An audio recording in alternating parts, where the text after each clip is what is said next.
During times of uncertainty, it's comforting to know we have a healthcare system in our community that's been committed to supporting us for well over a century. In this current time, we are standing together, and our bond is stronger than ever.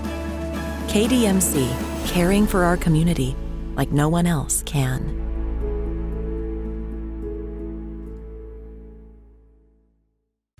Yeah, so when we talk numbers here and things, obviously there's still stuff going on. So discuss guys that we have papers. So we have 23 signees, 3 junior college kids. A really good part is 16 mid-years. So especially as we know we need defensive help. If you watched our games this year, you know that. And so we knew we needed to sign defensive players, especially defensive line and secondary, with a lot of returning linebacker numbers that we have. So of the 13 defensive players so far, 11 of those guys are mid-years, which is huge because if we need guys to help next year, obviously them being here next month, some of them even being here next week for bowl practices will be huge. I think it's a really good class. We got to remember, where we're at with the COVID issues. I've said when that happened in these dead periods, that would, the schools, the bigger schools that had, been winning over the last few years, I think that was going to help them because if kids can't go visit places, it's hard to win them over. And you can't go in their homes, they can't come see you. So I think a lot of times kids are just going to go with what they know, maybe what they've already seen, or who's been playing in major bowl games the last few years. So I think our assistant coaches did a really good job utilizing the Zooms and trying to do the best that we could. Kids not coming here, which I think is one of the strong points here, the game day environment, the pregame, the town, the university. So just made the most of the situation that we were in. And I think with that being said, to sign a top 20 class, you got to give a lot of credit to our recruiting people and our assistant coaches. Parrish, go ahead with the question. Lane, the word commitment gets thrown around a lot in recruiting, but when you hear that a player is committed to another school, does that change your approach, or what is your approach to recruiting a player that has been committed? It doesn't mean anything. Until a kid signs, it really doesn't mean anything. They're committed. All it does is tell you, who your challenge is, who you're going against. So that's why we don't push for early commitments, which if you look at us, a month, 2 ago, I'm sure that everybody thought we suck, and can't recruit. So there's kind of a plan when you've been doing this long enough. So we don't care about early commitments. But other guys, and a number of our guys that signed today, had told us a long time ago they were coming, and we told them not to put it out. So it's all game until they sign. How do you project MJ Daniels?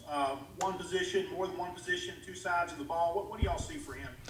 I think potentially could play a little bit. Definitely a special teams offense, but primarily a defensive player. One that could play corner, safety, nickel.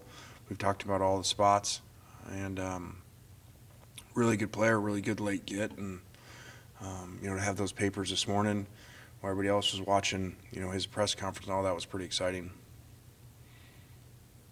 John, go ahead. Lane, what did you kind of see from Luke Altmeier that really stood out to you, and what are your kind of thoughts on him, and what do you think he's going to kind of bring to your team? Well, I think he's got special talent. I think he's a natural leader, really good family, good feet, quick release, good arm angle throws. Just really excited about him, and I think you could see some of his leadership in the way that he recruited. I think people say, what was the turn in recruiting? I think one was on-field performance, by us playing well and showing, our players having fun, excitement, the uniforms, the energy, and then I think the second thing was Luke turning, kind of became a cool thing to do, and he helped recruit these guys too. And I know obviously Matt's coming back, but do you kind of see a scenario where Luke could really challenge Matt for that starting quarterback job? I don't think that, but we think he's got a chance to be a really good player. I don't think he's going to beat out Matt. I think Matt's going to come back as the #1 quarterback in all of college football, and I think his numbers this year, are as good as anybody in the country. And so, we got. I'd take him over anybody, and I love Mac, but I think this kid's really unique, really special, and just his first semester with us on the field. David, go ahead. Lane, you mentioned the mid-year enrollees, and some of them will be joining the team next week. Have you got an idea of the number of those guys that will be with y'all next week? And secondly, how do you begin to integrate those guys into bowl practices? I don't know that yet. We don't know what bowl we're in, so we don't know the date of that and how far back till we start practices. So we got no idea about that stuff. And I do not know which ones will be here next week. I just know that as of now, we got 16 that'll be here in January. How do you integrate the ones that will be there if there's an opportunity for them to practice? Well, they're going to do more just basic stuff with us just to get a feel for them. Probably go play service team for us to prepare for the bowl opponent. We won't have enough time to integrate them in, with our 1s and 2s, obviously, because they won't be playing in the game. Nick? Lane, you talked about making those pushes for the DBs and the defensive linemen. What kind of is the pitch to those guys when they're seeing the on-field product and they know there's that chance to play early maybe? Is that kind of what the pitch is for you guys? Yeah, just don't watch the game. So whenever you are performing, not well on the side of the ball, you don't like that, but there is a recruiting side to it too. Just like if you're a really bad team, period, on all sides, and kids say, okay, I can go there and play quicker. So luckily that's just the case on defense right now here. So I think these guys saw that. These guys had a lot of choices of places to go, very highly recruited kids, and I think they saw a chance to come play early in the SEC at a program that really is, a few stops away from, being in the top 15 probably. Seems like a lot of the defensive backs that you targeted in this class are guys who can play corner, safety, nickel, all of the positions. What's the advantage of going after these guys who can be super versatile in the backfield? Yeah, it just helps the coordinator, that he can play a lot of different things and you can disguise things, and all of a sudden, your nickel's going back to play the middle third or deep half. And so the better players you can get, the more athletic players you can get, the better. We've always tried to even find, quarterbacks that end up being DBs so, that they got, really good field awareness to play all the different spots.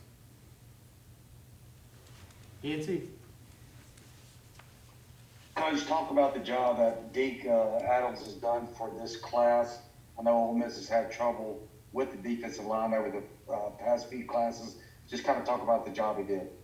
Did a really good job. We're still going. Hopefully 2 more there. So, and a huge need. We said DBs and D-line, but D-line #1. You guys know it better than me that, there's been a struggle here the last few years, and when we got here, we saw that, unfortunately, with the lack of depth there. So big need for us, and something that was hard to address in the first class just because we got here so late. Follow-up question with the defensive backs. I believe my count is you got 9 defensive backs that's going to enter the January camp. Report to you in January. How do you implement so many new guys going in there? I got 8, so and all 8 are mid-years, which is crazy, which is awesome because you're talking about 8 high school kids, not junior college kids, for 8 high school mid-years. That's pretty amazing. So they'll be in there, and that position obviously plays a lot of special teams too, which is great. Thank you. Yep. Nick? Do you have a number in mind of how many people you want to take in February, or are you going to kind of try and stay flexible like you did last year? We're always flexible. This is challenging because, there were a number of kids that wanted to come today, that we had to say no to just because of, free agency that's coming. So it's really like this was signing day, then there's another signing day in February. So how many spots you gonna leave for that? Then you got free agency coming up for the first time in college football history, with the one-time transfer, which telling you, going through these numbers, these schools aren't going to have many spots. So this one-time transfer thing is great for kids and everybody wants it, but it's not going to be that great for kids in the end, because there's going to be a lot of kids that think they're going somewhere, and there's no spots because we're capped now too with this other cap the last couple of years. So unfortunately, all these kids are thinking they're going to go somewhere, and they're not going to have places to go. You kind of bring up that idea of having to tell kids that want to come that they can't. How difficult are those conversations, and how do you handle those situations where you think you can take a kid and then last minute you can't? It's difficult, it happens everywhere, but it happens especially when, you kind of start the year slow from a recruiting standpoint, just because we hadn't been here. And remember, we're signing a lot of these kids we have never met in person. So it was a strange year. And then when all this energy started happening in the program, and, like the shirt they sent me, exciting team, and these kids say it, all of a sudden, I wish we had 50 scholarships, very, very different than 12 months ago. Our program's in a much different place, the way that people view our program, specifically parents and recruits, than 12 months ago. I mean, it's like we're at a different school. Joe, go ahead. Yeah, Lane, I saw your Twitter feed today. You having some fun. I know you've been wearing the Flip This shirts, and I saw you retweet something referring to Jackson State. I guess for you, what's your reaction on what you and Dion have done during this recruiting period with flipping some big-time names? Well, I said retweet if you didn't lose anybody to Jackson State, so we didn't, so I just hit retweet. That's awesome what he's doing.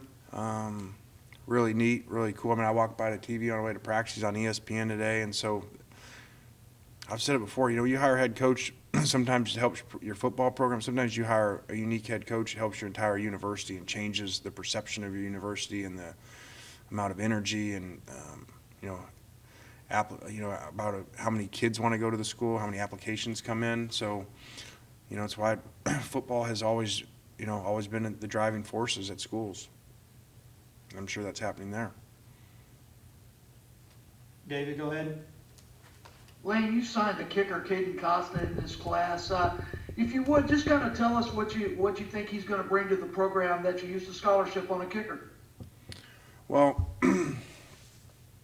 this position's hard to evaluate, obviously, for everybody, but especially in college, because it's not like the NFL where you have all the time with them. So we've always kind of ended up leaning on people that's their thing, Chris Saylor, other people that work with the kids and stuff. So, those people raved about him. I think that he won a lot of areas in the kicking camp, that they had him number one in a number of areas. So I've always said, if you find a special one, put him on scholarship. Everybody wants to do the walk-on thing.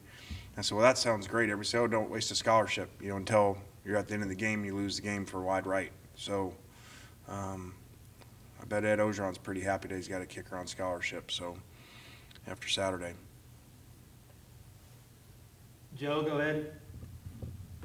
Yeah, Lane, and just with your class that you're bringing in, I guess in your experience and even the situation that you are in now, what do you think is the year that you'll kind of get the return on your investment in these recruits? I've heard coaches say, you only see what players can reach their potential maybe 3 years after they come in. I guess for you, what's kind of that time frame for you do you want to see a return?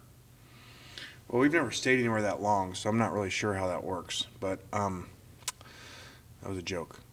Okay, Joe? I think, a lot of times year 3, especially with high school kids, but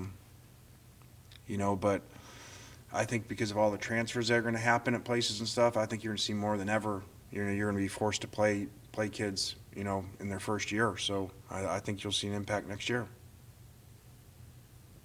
Nick? Just for Saturday, did all the tests you expected this week come back clean? Are you back up as close to full slate as you can be? We are. We are back. The last guys are trickling in here yesterday and today, and I think we've been 3 or 4 tests in a row with nothing. So hopefully we can keep that up here for the next few days.